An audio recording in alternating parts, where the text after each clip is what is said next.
Okay, we're here. We're live. Awesome. Chris Cousteau. Am I saying it right? Cousteau? Cousteau, yes. Chris Cousteau. Cousteau Christopher. Cousteau Christopher. Christopher is my last name. Very good. Even with the information and documentation and everything, still managed to get it wrong. Oh no, doctor's office visits are fun. Oh, I bet. Welcome to the podcast. Make or Excited break. to be on. I'm ready. I'm geared up for it. That's what they always say. In all seriousness, um, thank you for joining me today, and it's a pleasure to talk to you because we get to talk about some very cool stuff that you've been up to. I'm going to go with a thematic question. Mhm. I'm going to use a cold open here. What is the thing that you're trying to make? Hey, branding. What's the thing you're trying to make right now that, if you pull it off, changes everything for Gentrified? What's the thing I'm trying to make right now that would change everything for Gentrified? Um, Probably the fan base, I would say. I am trying to make the fan base. I am trying to find the people who really resonate with the message and my music. I think that's going to be, which I mean, is kind of the generic answer. Like, well, if I had fans, but yeah, no, I am genuinely looking for those people that hear my music and are down for the cause. The people that, um, yeah, they're my whole thing is I stand for empathy and morality. That's my little catchphrase, and that's the truth. And so I want to find those people who follow their moral compass and are willing to fight for it, and hopefully like metalcore too. That helps. Yeah. If, Yeah. which is something that you've actually found is this is kind of like one of the weird side effects of being on a discovery platform like TikTok is that unlike other digital streaming platforms who shall for now go uneffing named, there's with TikTok it's much more of a kind of wild west scenario. So like people can just stumble on your content and not be listening to gent, metal, even metalcore, um, any other subgenres that we could probably lump in there as well. Tech metal, extreme Yeah. metal. I mean, if you had to like, okay, if you had to pick one, if you had to, I mean, I guess the clue's in the name. What the name of your solo project is? Gentrified. Nice. Even had that like little bit of stank on it. I love it. Um, so like the number one thing that you're looking for is like a proper fan base. To be honest, I don't feel like that's a very stereotypical answer. I feel Hmm. like people always have different answers to that. It's variations on a theme, but like you wouldn't believe some of the answers I get. Um, Yeah. but do you feel like it's easier or harder to get like a fan base with something like a TikTok? I mean, given the performance that you've had recently, like it's been a really big blow up. Like in 2 months, you got like 16,000 followers. Is that right? Yeah. Yeah. So that was the insane part. And I think kind of going back to what you were saying about um the kind of the wild west nature of it. There's going to be some posts where you're like, "Hey, like I am tagging that like the description is very much about metalcore music and very much about these specific things. And my tags are specifically metalcore, gent, deathcore. That's what I added.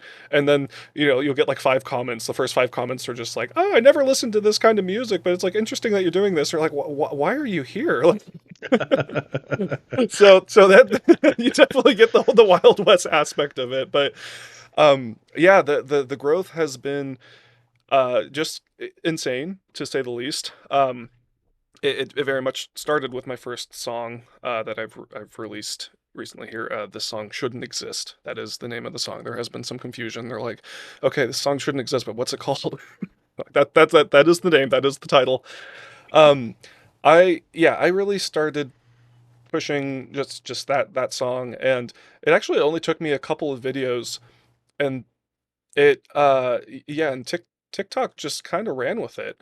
And I was really surprised by that. And I think there's that element of luck with the Wild West in terms of my existing follower count, because yeah, I was writing or making videos about that song, which I'm like, hey, this is a fundraiser. I am donating this.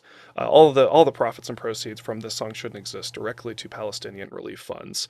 Um, it's a song very critical of the Israeli government and the U.S. government, and essentially yeah they're, they're causing of this genocide.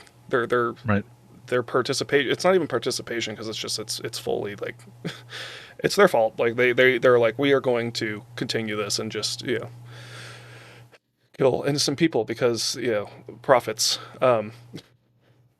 And Yeah, so I decided I'm gonna make this song as a fundraiser, and I posted that on TikTok, and I think it was like 2 or 3 videos of me posting that, and then like one of them just blew up, and I got 500,000 views and like 135,000 likes, um, and people were, yeah, it was very validating. I will say that, where I'm like, I'm putting this out there, and like we need to make a difference about this, and I really hope that people are on board. And I think what it really showed me was the collective unity that we have and how much support there actually is that isn't being portrayed.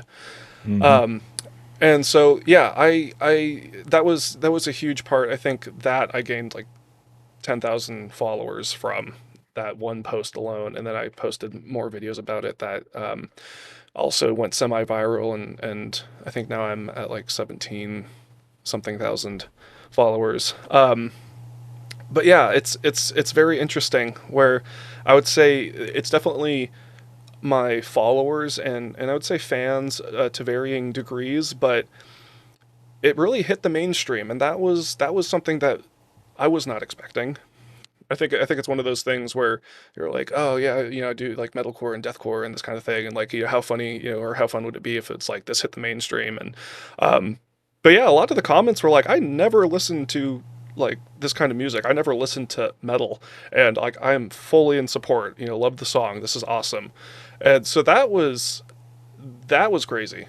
That was the amount of support from the non metalhead communities was that was incredible. They really showed up, and so yeah, I have a lot of followers that are you could care less about metal, but are really here for the, I guess, the message, and that is, yeah, that was huge, That's a pretty big one as and well, because like yeah.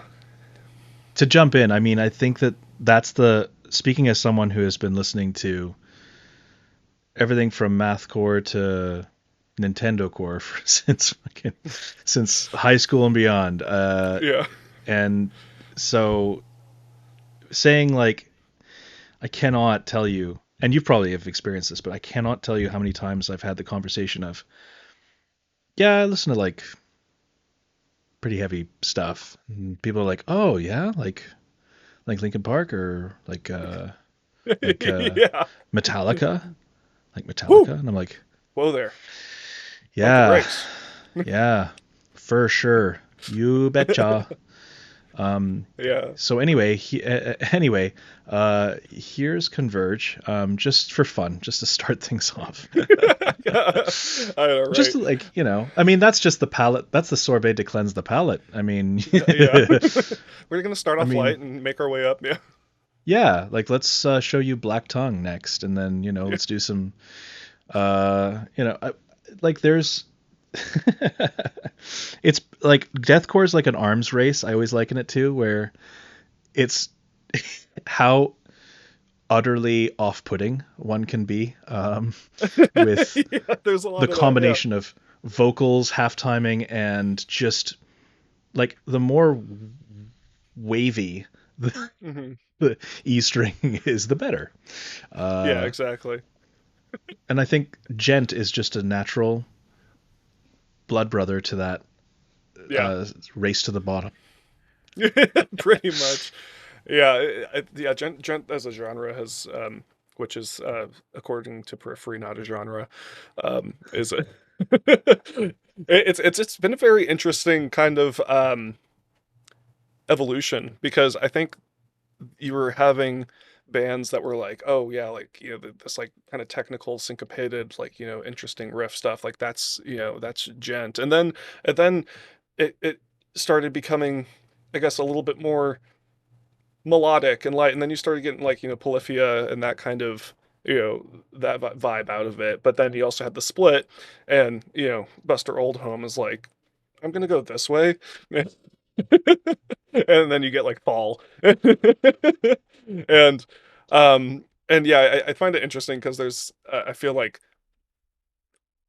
out of that, from kind of like metalcore, there was like, birth the semi like gent subgenre, which then got like reabsorbed into metalcore, and that's kind of like just now what metalcore kind of is. Yeah, And it's funny so that you I mentioned thought that that. was a, yeah. It's funny how there's like gonna be waves, but both in and out, and I think that that comes down to something that actually is kind of key to all of this is like the community. So whenever there's a Mhm. genre, what you're trying to carve out are specific spaces where you have very specific tribes, for lack of a Yeah. better term, at a particular show. It's like it's all very high school, but that's kind of the point. Yeah. Like I don't want to see this type of person at that show for this band that I love. It's like people fight over shit like that all the time in hardcore, power violence, tough guy, hardcore, beat Uh-huh. down, all that shit.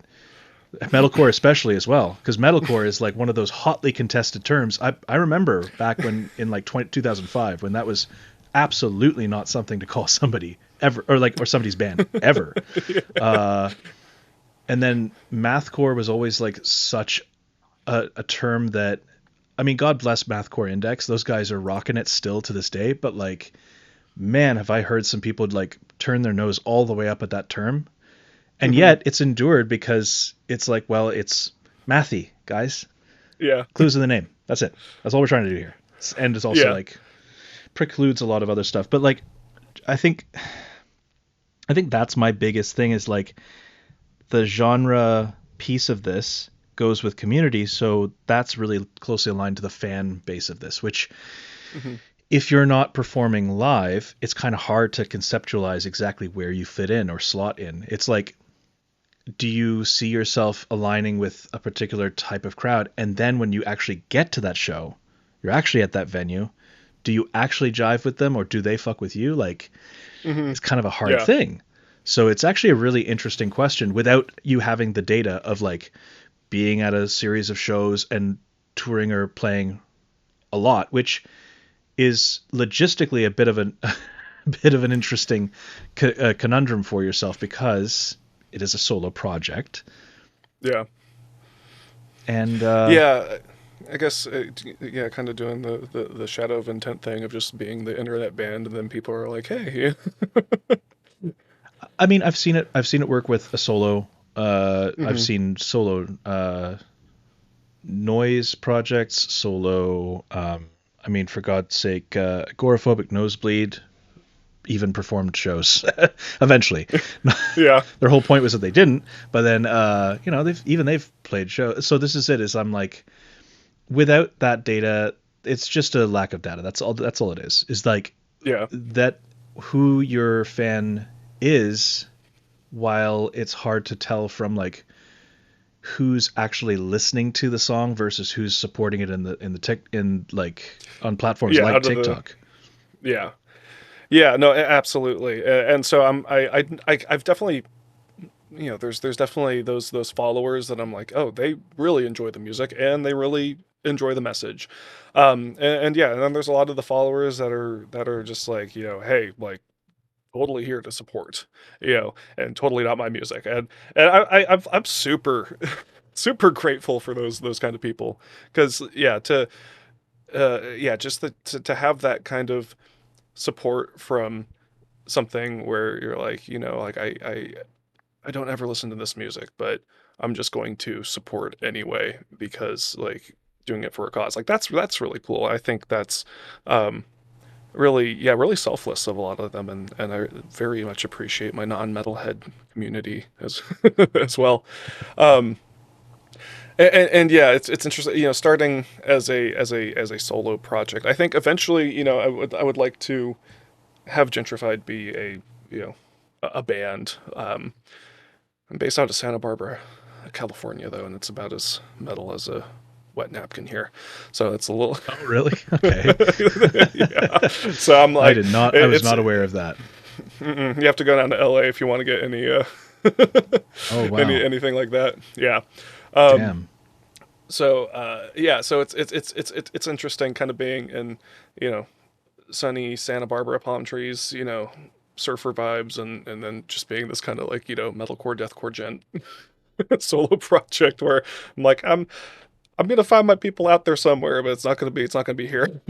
So I think that is a good portion of going online with it too. I've done very little local, like, push for my music or anything, because I'm sure there's going to be some people here and there that'll be interested in it, but it's going to be a lot of work for very little return.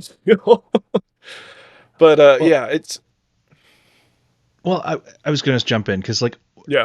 I can't help but like start to um, point out, just give some pointers because Hmm. while it would be a bad idea to oversaturate your local scene because you don't Hmm. want to be playing like fucking 6 shows a year in your local scene. Don't do that. Don't do that because then all of a sudden people are like, I didn't catch him. Yeah, I'll catch him in the next month or Yeah, next whatever. month. Like, Yeah. yeah. So don't do that. Make sure that it's a at most 2 a year, and I swear each of those has to be like such a good reason for you to be playing it. They will be Yeah. great if you can get them, but like I would definitely start the circuit of like dominate your local scene so that you can get the word out there, and then you can like cut your teeth on it because the stakes are a little bit lower, and but you have a much more captive audience, and you can be everybody is part of a community no matter whether they want to be or not. Okay, Yeah. if you don't want to be part of that community, you just don't play. But if you are going to those shows, playing those shows, guess what? You're now part of the dynamic, you know? Yeah. Uh, just because you don't want to be part of, like, so then by virtue of that, if you take your um, stance or your values to it, I can't imagine that you wouldn't immediately rise to the top or whatever of that particular scene in terms of helping others, kinship, Yeah. camaraderie, and because every DIY space, uh, for any genre, I don't care what I don't care what genre. DIY is independent, and independent is DIY. Uh, you can argue that it's a scale. I've heard it before. It's not really important or relevant. What matters most is being able to look yourself in the mirror and say, I'm doing what I need to for others, Yeah. and that's kind of that's kind of your thing. I mean, you talked about a little bit about what this is already what you were talking about with respect to where this song shouldn't exist was about. I was going to ask you, since we're basically on this topic now, is you've said I stand for empathy and morality. Hmm. Can you give me a concrete moment where that stance cost you, whether it was money or reach or relationships or whatever? Hmm. Um, I think I think this comes to a bigger kind of overall issue that I find kind of within society, especially westernized society. Um, what it has cost me is little comforts. You know, I don't go to Starbucks. I don't go to McDonald's. You know, oh no. So I don't know. I think it's like the cost for standing up for these kinds of things. Um, a big majority of it is like the little comfort item type things, and And yeah, I think it becomes a larger issue because there's all these little smaller comforts that kind of keep us in this really, you know, bogged down, uncomfortable place, but it's familiar.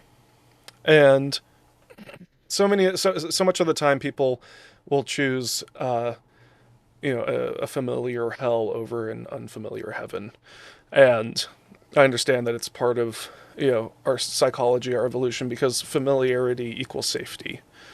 But we're at a point where we're able to get beyond that, and we absolutely need to see that kind of as a collective, where it is uncomfortable to try new things, even if they're good for you. But in the end, it's like this is beneficial to you, and this is beneficial to you know the people around you. And so if you give up the the small little discomforts, or I guess the small little comforts that are a part of this bigger picture, then yeah, you're able to eventually get yourself to an overall just better, more stable place. So, yeah, for instance, Starbucks, yeah, and McDonald's directly funding the genocide in Palestine.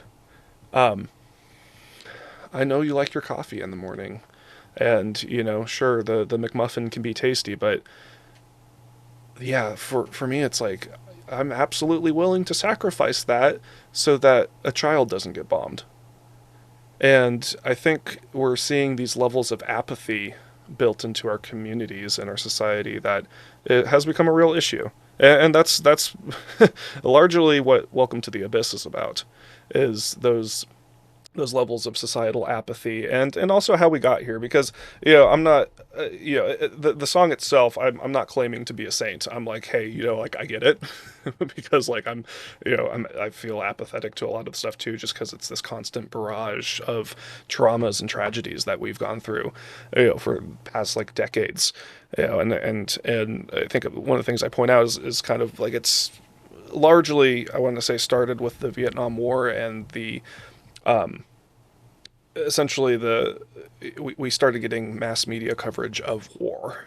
And that was like, I feel like that was kind of the start of it. And here we are, however many years, decades later, and yeah, you get people out there who really couldn't give a shit, more or less, if a child gets bombed, if they get their coffee at Starbucks. It's like, whatever. Doesn't apply to me. And there's definitely a part of me that's like, yeah, I can understand being tired, and I can understand feeling worn down, bogged down. And it's also like, we can't stay here. Like, we really can't stay here. Like, and it kind of feels like people aren't,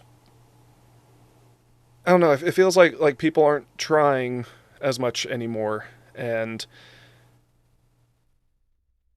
it's like, people aren't going to be willing to die for something if they're not willing to live for it either. And I feel like there's been a lot of just life stripped away from just our societies and our communities, and a lot of that has been stripped away. And then the people are just like, well, I don't really have anything to fight for. I don't have a whole lot to live for. And it's like, whatever.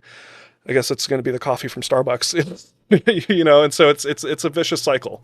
And so I'm taking that step to be like, hey, like, I understand it. It sucks where we're at, and being completely traumatized and burnt out, and like, final push, like, we got to fix this. So I think that's that's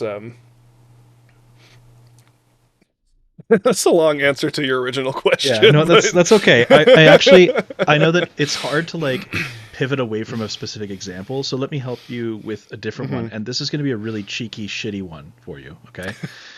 No, Okay. the reason I ask this is because a, I am my own worst critic, because my own worst critic does research and is a Mhm. bit of an asshole. So, but also, I think that the level of cruelty that I show to myself, it's not unheard of. So I'll ask the hard questions. And so I Mhm. got a hard one, that possibly.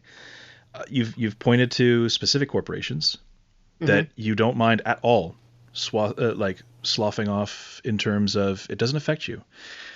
One could argue, given the recent investment from Daniel Ek into drones, Spotify, yeah. Spotify, that's the biggest growth engine for musicians today. Given Hmm. what you've said about these other things, do you think that you would follow suit with applying that to that as well? Yeah, and that's definitely something I've thought about, 100%. And I think the way I go about it is that um, in situations like that, if we took all of the small independent bands and stuff like that and boycotted Spotify and said like we're going to release our music elsewhere, it is one of those situations where it's like that's not going to be doing a huge difference, you know. That's going to like the bottom line for Spotify is going to be affected a little bit, but it's the larger bands and the larger artists that honestly need to step up about this. So am I just like whatever? No, yeah, not my problem. No, I on TikTok and stuff. I'm actively like bashing Spotify. I'm like, my music is on there. If that is like really your only choice, and this is how we're going to generate revenue to save children, you know, sure. Like if you want to make that choice, then I'll have it there. But I'm also very active in being like, no, Spotify sucks. Like they're yeah, I'm very active in saying, hey, their CEO literally just funded killing children. Their CEO put $600 million towards that. Wake up, like and there's services out there. There's services out there that will take your Spotify playlists and transfer you over to a new service for free or for very very small amounts of money. And so I try to promote those where I can as well. And so yeah, there's always there's always going to be those spots where it's a no win situation, but I always think there's going to be a lesser of two evils and a way to make the best of what you got. And and yeah, so it's like there's gonna be those aspects where it's just like no ethical consumption under capitalism, but we can still do our best and we can still raise consciousness and we can still call out these corporations and make people aware of like what they're doing. Okay. I like that you've considered it. Oh I yeah, absolutely. A total cynic might be like, yeah, well, you've just kind of explained away why it's something that does still serves you, but Hmm. you have considered it. And I will point Yeah. out that like as well, there's no easy answer because you're right. That's a shitty question because it's Hmm. like it's the same thing of like, oh, well, you're criticizing social media while using a phone. Yeah, That's what you're I on would say back. Facebook. How dare you? Yeah, yeah, and You're it's on like fa- it's Yeah, you're right. My shit also stinks. yeah, That's the point. yeah, And and there's it's it and I reminds think me. Oh, sorry. You go ahead. You go ahead. no, no, no, and I think it does it comes back to that where it's like yeah, there is no ethical consumption under capitalism, especially not American capitalism, but that doesn't mean that you don't try to do your best to have the system move away from that and try to call it out because the fact of the matter is you cannot exist in America and not have blood on your hands. Like as soon as you're born, it's just like that's Boom. that's the reality. And and it's like yeah, it sucks. It sucks that if you are you know if you're somebody who eats meat, like I'm blood type O, I need protein, man. I am a meat eater. It's like it sucks. I understand that animals are in cages and they are being put in horrific situations and then being killed, and it's like that is brutal and they absolutely don't deserve that. And if you're vegan, then you are contributing to slave labor and child slave labor. And so it's like, okay, who do you care about, the animals or brown people? It's like There you go. damn, like this is our existence. And so yeah, I think a lot of people can use the ethical consumption under capitalism as a excuse to like just be like okay whatever, but I very much use it as like you know understand where we're coming from and actively try to make a difference about it. You know, Right. yeah. As somebody who eats meat, it's like, yeah, I would definitely pay more money to eat meat if I knew that these animals were not living in horrific, situations. If it wasn't like, 20 chickens to a small little like, cage. Like, yeah, I would pay extra money for that. And yeah, I would pay, extra money if it meant that the, people, you know, getting whatever like vegan food options, or just it doesn't even have to be vegan food. It's just like, yeah, if you want a salad, yeah, I'd be willing to pay more for a salad if it meant that a child wasn't like breaking their back to make it happen. Right. So Yeah, if so you yeah. had the resources. Do you have the resources? I mean, I would make it happen one way or Oh no, another. what I meant was is like you Oh, as a like, person, yeah. do you get to make those choices? Singularly. Yeah. Like you, specifically you, do you get to Hmm. make those choices all the time? No. Yeah. Well, yeah, I mean, I was about to Uh, say, I was like, if you are, good for you. You must be doing all right. But it's like it's hard out here for like base consumption, and that's hmm kind of the point.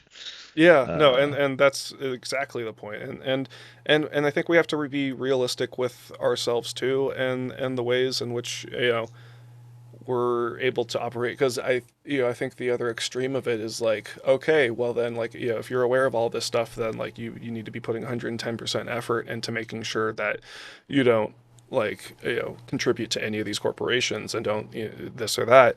And that makes life a living hell, and you become decisioned out, and trying to just, let alone research, like a singular meal would be absolute hell to make sure that you're doing it ethically. And so I think there's a balance where you need to understand, like, I'm going to do my best while not completely burning myself out, because if I don't put the oxygen mask on myself first, then I'm not going to be helpful to anybody. yep. Like, I absolutely, and so that's a lot of it for me. It's like, yeah, I keep my music on Spotify because I know that that's going to help grow my following, and that's going to be that's the majority of people listen on Spotify, and that's where I get the majority of the funds.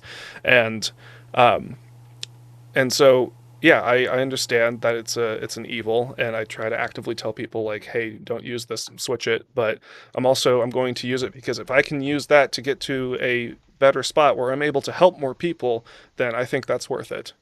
You know, I think that's going to be worth it in the end, if I'm going to be able to make a larger impact and a more of a difference by using those to get to a point where I'm able to have that influence where I can really start like making waves.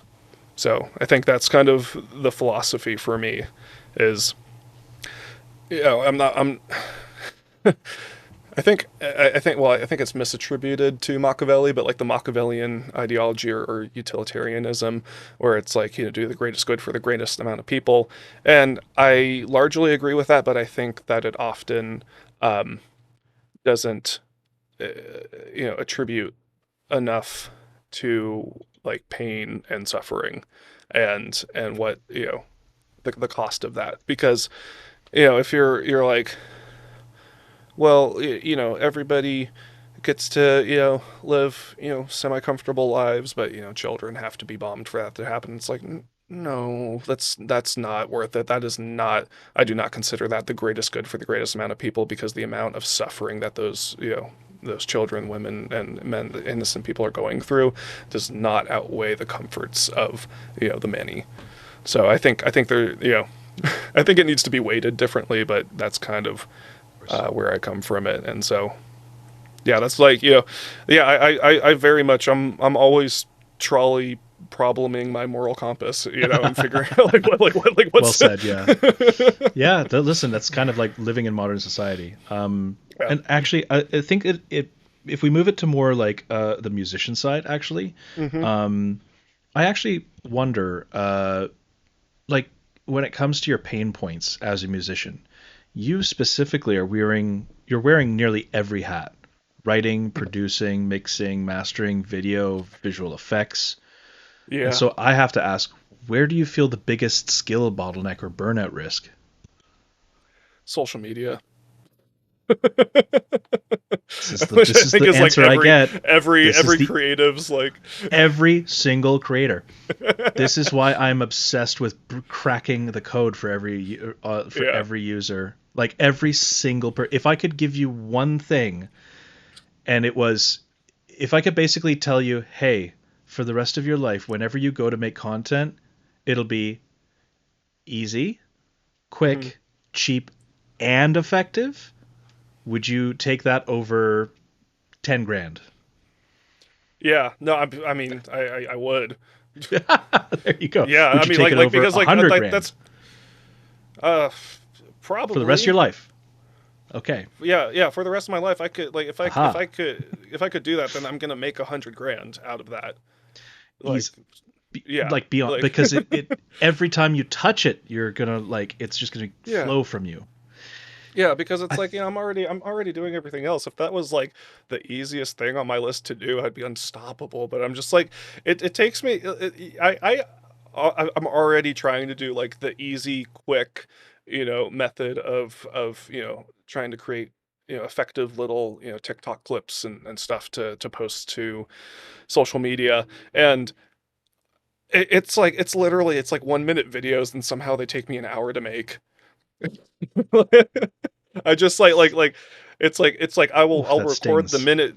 Yeah, like I'll record the minute video, and somehow from the time it takes me to like start the process of like just like I'm recording the video, I've recorded the video, now I'm gonna like edit it in the TikTok editor, and then I'm going to write out my little description, and I'm going to make sure I got all the little hashtags, and then I'm actually going to post that, and then hopefully my ADHD, I don't forget to like, okay, now it's time to like cross post to Instagram and stuff, and then I go over to Instagram, and then I have to like find the video on my phone, and then and then it's like by the time I like actually do all of that, I'm like an hour has passed. Like I Oh it's man. bad. Oh, So well, I'm that is gonna. not my strong suit. No, no. And listen, it's also an absolute bugger for me as well. That's why, in recent years, I've been playing a lot with socials and trying Mhm. to, and I've had some pretty big blow ups, which is good. But they were all for. This is the next pain point we're going to talk about. But like, they were all for shit that wasn't on brand for me at all. So if I had something that blows up and it's personality content, for instance, but I'm a musician and it's not about the music, well, guess what? That didn't do a thing because Yeah. just because you have one video go viral does not mean that people know you or will remember Hmm. you or even Yeah. follow you or sign up for your email list or download your track or add your playlist. Like, so the big thing to focus on, this is the funniest thing though, because like the next question I would ask you is like, if your socials went out tomorrow, Hmm. who would you be able to contact? Right. This is it. And this is the thing, is like you already said to me, like, man, like I like Some when it comes friends to and fan family. Yeah. base. Yeah, yeah, exactly. And listen, My I'm the same socials are way. gone. Yeah. Yeah, like so it's all about that email list. And that's the big Hmm. thing, is discovering the email list. And that's something that every musician is told and they don't understand why until I use the D-Day scenario. And they're like, "Oh. Oh yeah." But then I would have to email them and I'm like, "Yeah. Yeah. I think Yeah. musicians do not, it's such an underdeveloped space, and I actually sign up for as many musicians newsletters as I can because I want to see what they're all up to. And I'm got to Hmm. tell you, it's fucking dog shit most of it because it's all just self-serving stuff. Yeah. There's no like it's it's very much label run Hmm. and very much self-serving and Yeah. advertising, and I get it. So I guess what I'm really wondering is like, if we took one recurring task off your plate weekly that would like 10x your headspace, would it be social media? Probably. Yeah. So yeah, social media email list. Yeah, the email list, and also having developing the funnel that goes from social media to the email list. That's the Hmm. big one, right? Is like going, Yeah. having like a natural like conversion. They call it a funnel. Yeah. Hmm. As part of the marketing funnel. You see, there are people Yeah. that are solution underwear and problem underwear. Yeah. Marketing terms aside, because yuck. Outside of DSP revenue, what's working right now in terms of monetization? Like, and this is a very unfair question a lot of the time. So like, do not feel like this is like a, oh shit, should I already be doing? Nope. Just asking, is there anything else that's working outside of DSP revenue for monetization, such as Bandcamp, merch, fundraising, drops, memberships, anything like that? Yeah, so I have some like ideas for merch and stuff. I haven't gotten around to doing them. Um, but yeah, We make our own the merch. I'm just saying. yeah, yeah.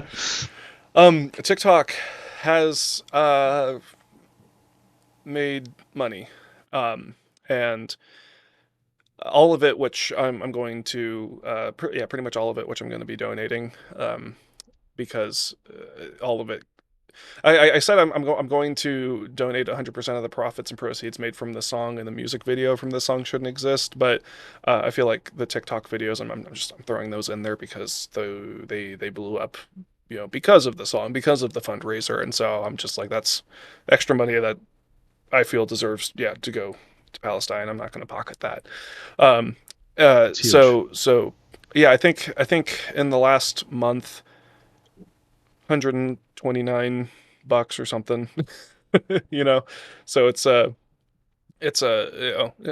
small amount for now, but yeah, hopefully, can grow that. Bandcamp, have gotten donations through Bandcamp. I think a total of like $41 so far. Um, and yeah, so the monetization's still at the beginning stages. But yeah, definitely, talking about funnels.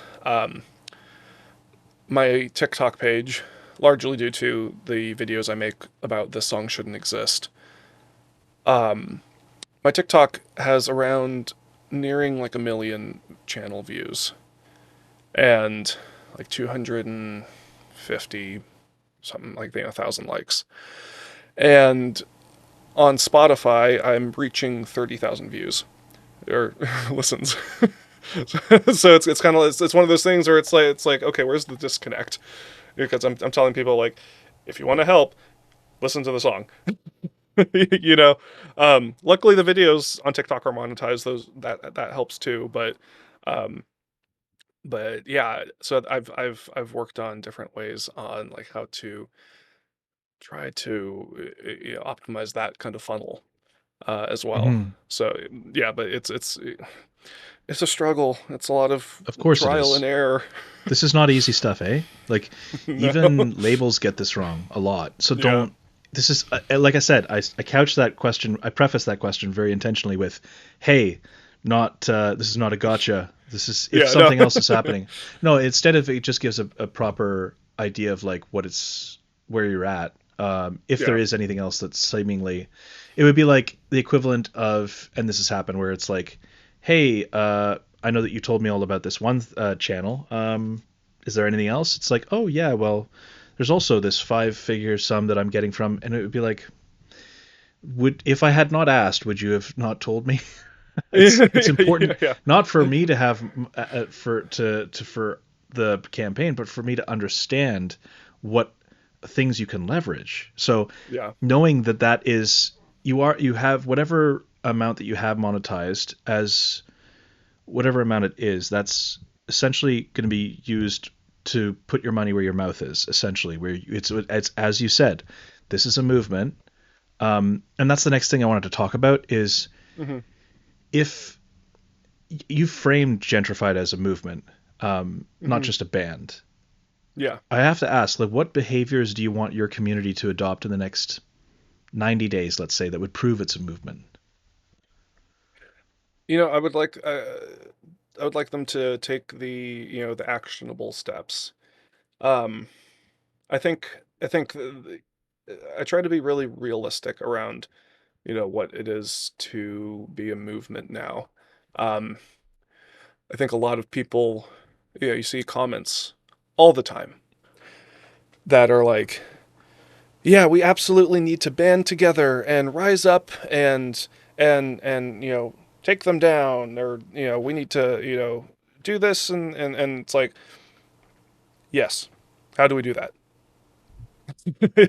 So I Right. think for me, I try to make it the actionable steps.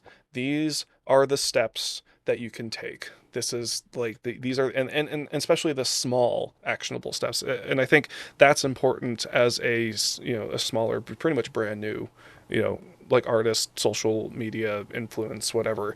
You can't be like, all right, like, hey there, TikTok for you page, like you don't know me at all, and like I'm gonna ask you to go to this this protest, and like show up and then like do these things. It's like some of them might be like, yeah, okay, cool, got it, but then a lot of them are like, that's a lot.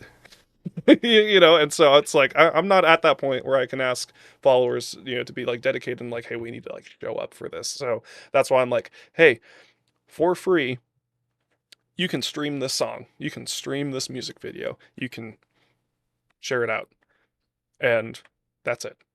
That's all you have to do, and that's going to help.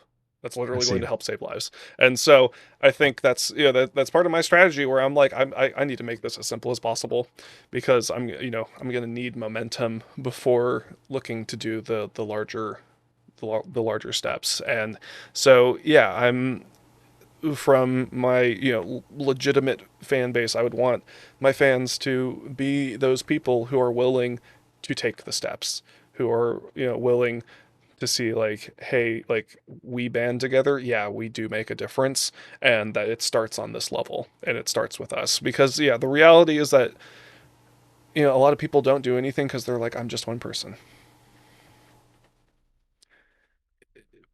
When you get a lot of one persons together, shit happens. you know and Yeah. so it's just realizing that. And so yeah, I'm trying to build that momentum, and I want the people who are willing to take those actionable steps and actually march forward. And that's who I'm looking for. Yeah, those are the kind of people that I want in my fan base, who are willing to actually work towards creating change. Okay. So I've got several follow-ups. So I guess this is the part where I kind of have to choose between which angle to explore. I guess if I wanted to be a bit more clear, I guess when I'm thinking about audience and community, Hmm. um, what is one thing you want fans to do together this quarter beyond streaming that ladders into your mission? Okay, beyond streaming. Um, so like outside of the music aspect of it. Or at least outside of the streaming aspect of it. Yeah, I think that kind of gets into the larger actionable steps. But actually chatted with Sammy Obeid, a comedian who does a lot of like like comedy and stuff around what's happening in Palestine and the genocide, and super intelligent uh, dude, and his comedy is art. Like straight up. Um, but yeah, I asked him. I'm like, what do you think the actionable steps? What can we do? From the audience, like what can we actually do to make a difference? And what he said was, I think it's the weapons manufacturers. I think that's where we need to go. That's like what we need to figure out. How do we, essentially like how do we shut that down? And so yeah, if I'm dreaming a little bit big of this next quarter,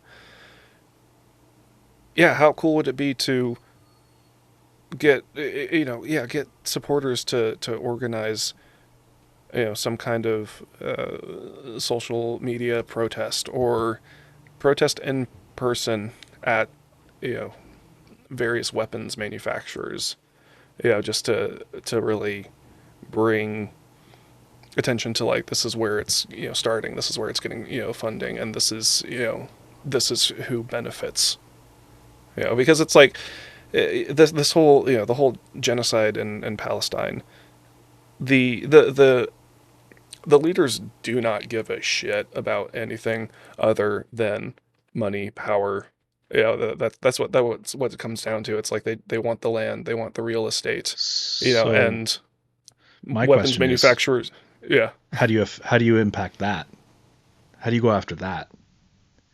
yeah. No, I think that goes to, joining actual, you know, joining actual groups, finding the actual protest, organizations, and or starting your own. I think at a community level, that's where we can start. And so I think this is, it's a little bit hard because I'm decentralized. I'm the online, you know presence essentially that gets, sent everywhere. So it's like I'll have a lot of support in a bunch of like little like places.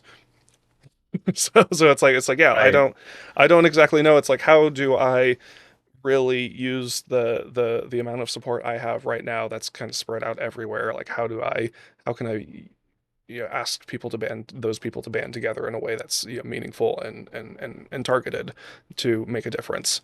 And so I think I'm not totally sure at the moment with this level of um, following. I think that's why I'm continuing to just try to grow. I think I'm trying to figure out like how to get, bigger, more influence, so that when the time comes, be like, all right, hey, I want you all to let's go to like ACLU because there's this, one I don't know, there's this like, you know one law that's trying to get passed that's really bad, and we should, laser focus on this, try to strike that down. Um, yeah, I think we get a lot of things that were spread too thin over, and I think it's part of that is kind of by design.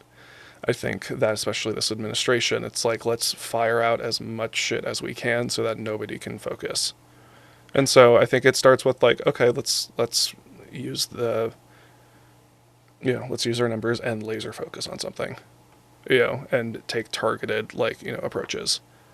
Yeah. And I think, yeah, so yeah, a little bit of a politician's answer there, but like, I don't totally know what I would do right now within the next quarter with my following, and ask them like, hey, this is the targeted way as outside of streaming that you can, help. Um, but I think that if I was to do that, I would probably try to find an organization or a movement, or something specific to rally my fan base behind, and say like, hey, this is one specific thing that we need to work on, and just kind of like Mhm. make it simple, laser focus.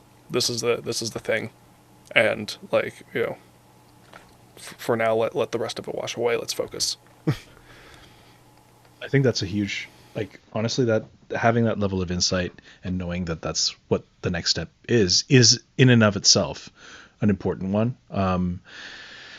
Before we go, because I know that we're approaching the end. Wanted to like do a little lightning round with you, but it's going to come with a little bit of the caveat of like it's going to be a little bit a little bit of origin story as well. So like Mm-hmm. with respect to uh, your history, there was a part of your time as a young kid Mm-hmm. where you, due to a medication that you were having, were Yeah, having like real time reaction to just a steroid inhaler. The steroidal inhaler. doctors Yep. doctors thought it was one thing. Turns out, not aware that you had a very rare and very very fucked up reaction to it, which included Yeah, near lethal reaction that caused me to also hallucinate. in real time. Yep. Like, and so, how old were you at the time? I was 12. Yeah. Brilliant. So 12 years Yeah. old and hallucinating, and which brought on panic attacks, right? Yeah, yeah. So essentially, it was a steroidal inhaler. So yeah, I found out that I have a near lethal reaction to steroids because it tried like shutting my nervous system down. So yeah, I get to say this is all natural. Uh, but yeah, basically, yeah. I what happened, and it's an extremely rare side effect of steroids that it can cause people to have hallucinations. And I was one of the lucky jackpot winners that got that side effect as well, along with it, like aside from it trying to shut down my nervous system. Um, and yeah, it just like it was it's hard to explain because it's like these were hallucinations, and it'd be like this is obviously a hallucination, but my brain was just like wired by it at the moment was um essentially like I would see something and my brain's like, yeah, this is 100% real and you are about to die. And it's just like anytime I saw something God. and it was embedded into reality. So it wasn't like I was like on a full like mushroom trip or something where I was just like completely alternate reality. It was like the best way I could describe it was like imagine you're the main character in like the scariest paranormal horror film of like all time. And it's like that was my existence. And yeah, so I would you know yeah, it'd be like you close the mirror, something's like standing behind you, like grotesque, and like, and yeah, I would see like these hallucinations, at the worst of the worst, it was maybe like 50, 60 times a day. I'd have like things happening, and it's just like I knew on a conscious level that's like okay, like these are hallucinations, but in the moment as it happened, it was just like yeah, I don't know if you've ever had those dreams where it's like those like adrenaline dreams where it's just that pure terror through your body. It was like that Night but worse. terrors. Yeah. Jesus. Yeah, and then it's like you can't wake up. And so that was my existence for about a year before it finally wore off. And so yeah, I Weird. don't like hallucinate anymore. I'm not like, I'm not like psychosis or anything that was No, no, no, no. This is like a very yeah. specific acute reaction to something Hmm. that wasn't understood just yet. And then when it sort of happened, it was like I think of that age as too, 12. Yeah. God damn it, is that a really rough age for that to be happening? Because you're just young enough I that know. Just everything starting is junior high. right, but you're just old enough to think that you are not a kid, if you know what I mean. Like, Yeah, you're it's like, that I'm 12 transitional now. phase. I'm an Yeah. adult, okay? I know what I'm talking about. Like I know that we joke about how like 4 and 5 year olds can like think like that, Yeah. but they fundamentally understand that they are physically not Hmm. like adults. But when you're Yeah. 12, you kind of just have this level of I don't know, and but that's so anyway. Yeah, I One of my think. biggest fears is going crazy, and like Hmm. that to me just sounds like absolutely like prescribed horror to me, Yeah. which Yeah. very neatly ties into the theme that the question I was sort of meandering towards, which is that you are a horror enthusiast, are you not? I am. Absolutely. I have a hell of a lot of content to pull from. Yeah, no, I am absolutely a horror. Yeah, unfortunately, the issue is that after having that experience, there's not many movies that live up to that level of fear. Um, but but I definitely yeah I actually I really enjoy horror as a medium and yeah, this ties back into kind of like everything else I do. I think horror is an incredible medium for socio-political commentary. And it seems like a lot of people don't realize that it has been for a long time. And um but yeah, like horror is this incredible genre with literally, limitless, you know, possibility where you can really make an impact about these messages that you're trying to portray. It's a heightened experience. There's a lot of, like fear, adrenaline, and that is a perfect medium to really be like, and here's a message that we need to get across. I think, unfortunately, there is a lot of horror specifically out there that is just there for shock value, which is desensitizing. And I very much think that, if you're going to use shock value, there needs to be a message behind it. It needs to have an impact, and it has to have a reason. And I am no stranger to shock value.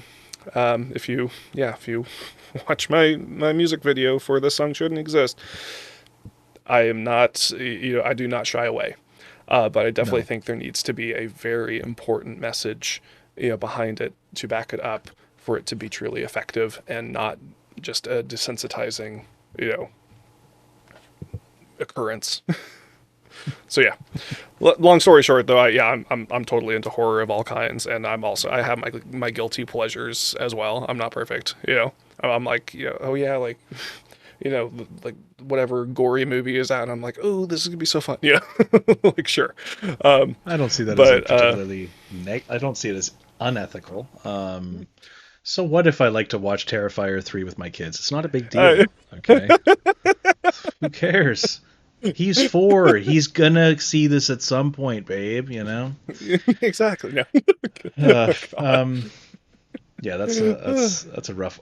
Just a disclaimer for anyone watching: I do not show horror films to my kids. Okay, And Jesus, Terrifier 3 is definitely not a Disney film to show your kids either. no. Although I'm surprised Disney didn't pick it up. Damn. Jeez. Okay, so fun question to end everything off with then. Hmm. One film or horror reference that's basically a secret Rosetta Stone for your work. Um, I'd probably say just Jordan Peele as a director. Um, he, I think in terms of filmmaking, like he's the closest thing to like what I would want to do. Like for like film is just like, yeah, we're gonna make these, very blatant socio-political points and, you know take it. I don't know. I think there's this like, I feel like there's been this propaganda, of like, like films and like music should just be, like we just need to observe, and then let the audience decide, and like, just portray it in a neutral, light, and it's like, Nah. no, I'm Yeah, fuck all that. yeah, I'm like the amount of times I have used the words false neutrality in my music, in my lyrics, like that is a dangerous precedent that has already been set. And yeah, I Yeah, think with my music and my art, I am very much contradicting that and challenging it. So yeah. I think this is one thing. I'm going to sound like a real snooty know-it-all now. I want to preface this with I paid way too much money to know this particular piece of information, okay? But there is an essay by a French literary critic, theorist, whatever. His name is Uh-huh. Roland Barthes, and he wrote this thing called The Death of the Author. Mm. Okay. All it is that he tried to provide this, like, sort of once and for all um,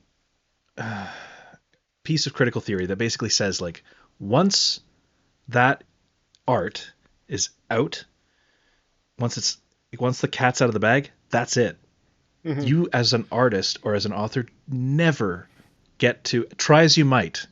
Your the second that full stop is there, the last note, you're dead to that art.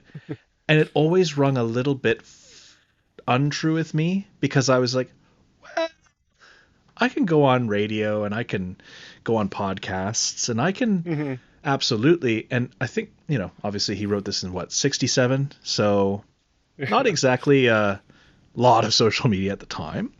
Uh, so it's a little harder to qualify that now. I would say I agree with you. I think we get to help create that meaning. However, it's also true.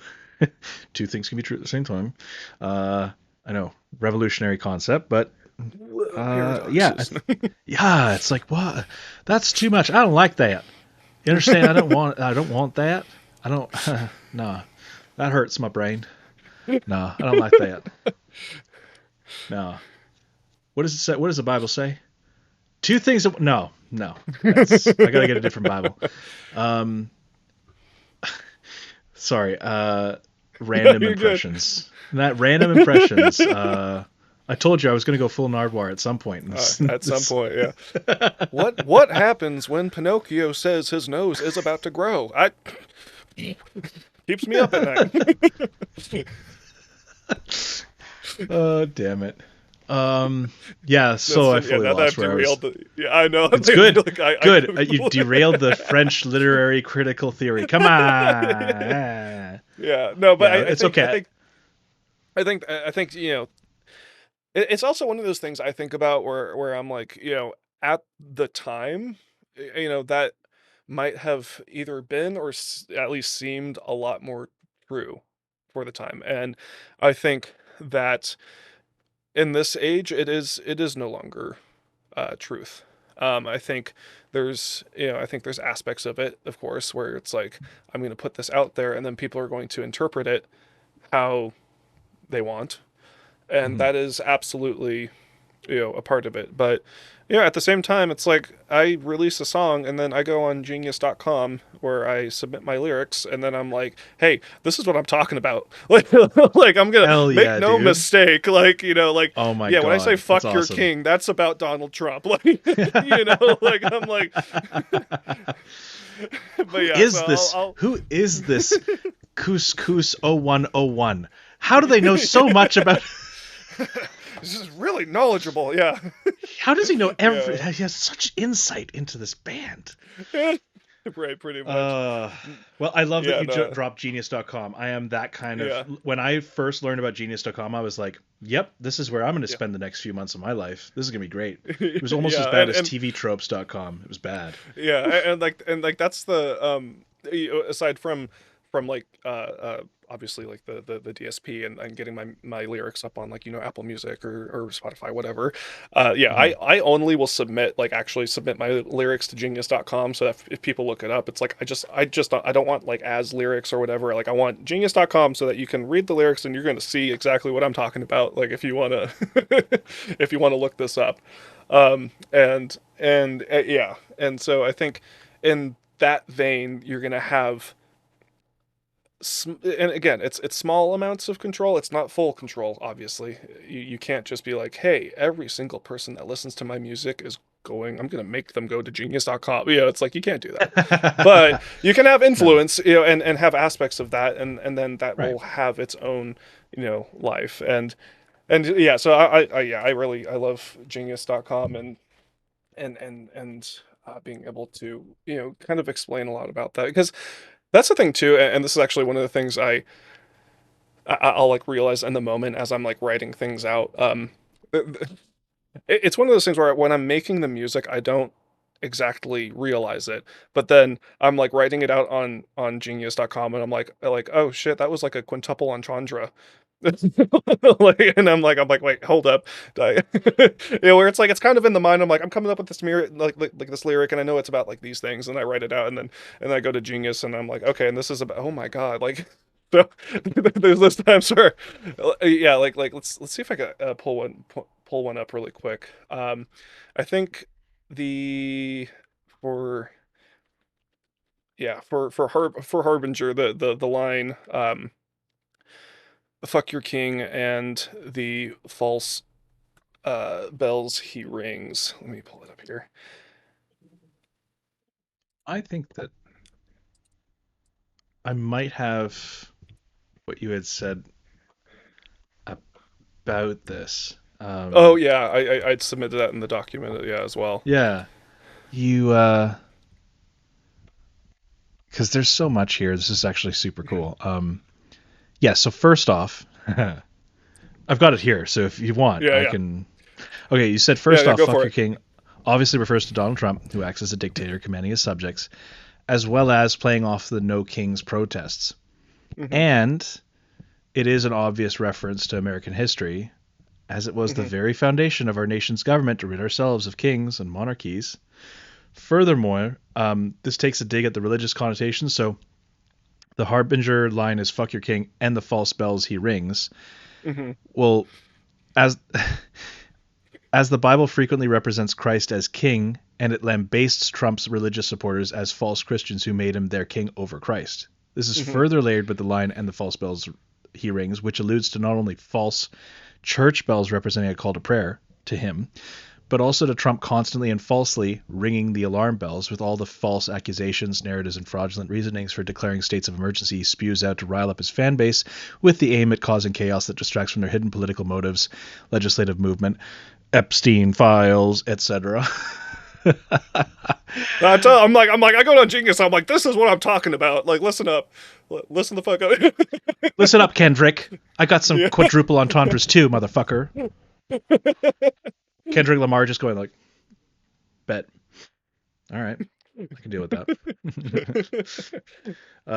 Yeah, like Kendrick Lamar is like, well, yeah, you saw that, like, one flick of my wrist in my music video. That's actually a quadruple entendre in and of itself. And I'm like, oh. Well, I'm glad that you're aware of it and that you take inspiration from it. Yeah.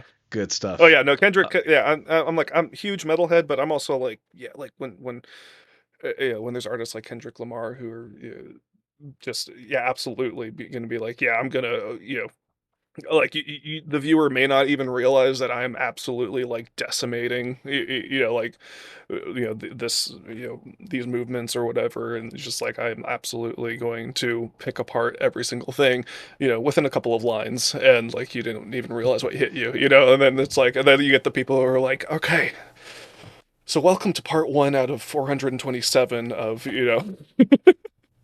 So yeah, I love that, and that's what I try to do with my music too. I think that my music, I really, um I think instrumentally, if you just listen to like the instrumental, yeah, it's very gent, and like I don't even know if I can call it math core, because I don't do math. I'm just like, got some weird shit in here. I'm gonna make it work. Right. Yeah, it's not that You it's know? not complex. That's not what we're Yeah. saying. It's a It's different just type that. of complex. It's not math, but Yeah, it's weird. we're gonna No, call it there's 4-4 definitely and yeah, call yeah, it yeah, day. yeah. You had But one about the spiral, which was really interesting. mhm. You had said about that in you. Oh my gosh, one sec. I have it here. In Welcome to the Abyss, in the verse where you talk about spiraling Yeah, down, the riff behind yeah, that verse goes from a full measure to mhm, 3/4 of a measure to half a yeah, measure to a quarter measure, which is it's like a spiral within the yeah, music itself, which I thought was so cool. yeah, It's like yeah. you can kind of clock that something is happening. You're not sure Mhm, why or what, and it makes you yeah. feel like, oh, I want to ask him about this, and then sure enough, there's the answer right there, and I'm like, check you out with your Yeah, Easter eggs. I bet you like Breaking Bad, yeah, don't you? right. Yeah, no, and I think that's a huge part to my music, is like, my lyrics, I do make a little bit more direct. I try again, like, I try to have those moments where it's like, it's a multi-layered, entendre, but like from surface level, like, you're gonna understand exactly what I'm talking about, and I think that's necessary. Like, I need the viewer to understand, like, this is what I'm talking about. This is not okay, and like this is what we need to do something about. And so, like, surface level, that's going to be very obvious. I also think why my music probably feels a little bit more metalcore, than like, I guess like true gent or whatever, is because I specifically use um the vocal cadence to provide an easy flow, and there's going to be a lot of like, like messed up, parts of the instrumental that are like doing whatever, but I'm like, I'm going to use this vocal as like the anchor, and this is going to make it, flow smooth. But then people who want to, like, listen in more, be like, oh wow, that's really interesting. um for instance, the intro to Harbinger, um I don't know if you noticed anything weird about that, but it goes from 4444544. I did not notice that, and now I'm a little annoyed. Yeah, and it's like, and that's one of the things I try to do is like, I'm like, how can I add complexity into this without the viewer totally like feeling like the jolt? And so I'll add all those kind of little things like that.